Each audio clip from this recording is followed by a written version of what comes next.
Hello friend, मैं कुसुम राय। मैं अपने यूट्यूब चैनल पर आप सभी का स्वागत करती हूँ और मैं एक सोहर गीत सुनाने जा रही हूँ।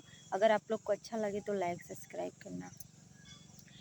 आंगने में खाड़ी कावन देई स्वामी से आरज कर हो।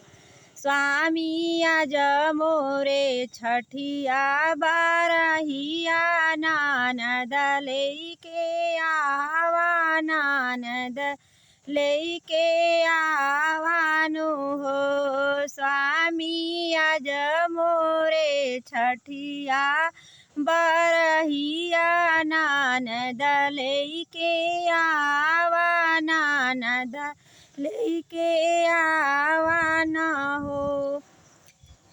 इतनी बचना सुने स्वामी सुनहु नाही पाए न सुनहु नाही पाए नी हो। बहिनी घोड़े पीठी भाए आसावार बाहिनिया ना गाए बाहिनिया ना गाए नी हो। भैया के देखेली बहिनिया त भैया अरज करई भैया से पूछेली हो। भैया कवाना जरूरत तोहरे परल आइला हमरे देश आइला हमरे देश से हो।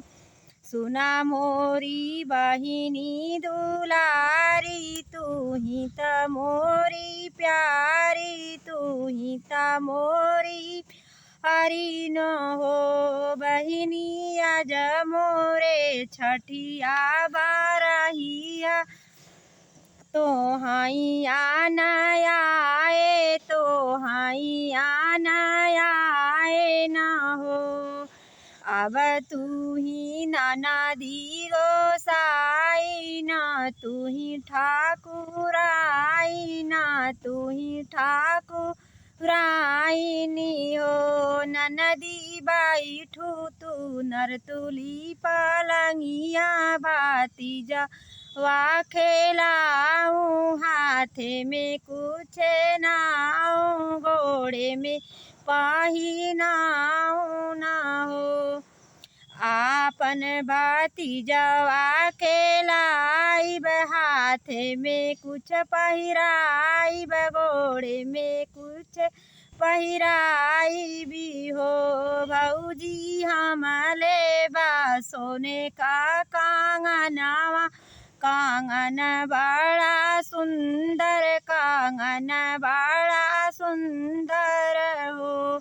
नाही देबा सोने का कांगनवा कांगनवा बड़ी सुंदर कांगनवा बड़ी सुंदर हो। ननदो कंगना मोरे माई के निशानी कांगनवा नाही देबै कांगनवा नाही देबै हो।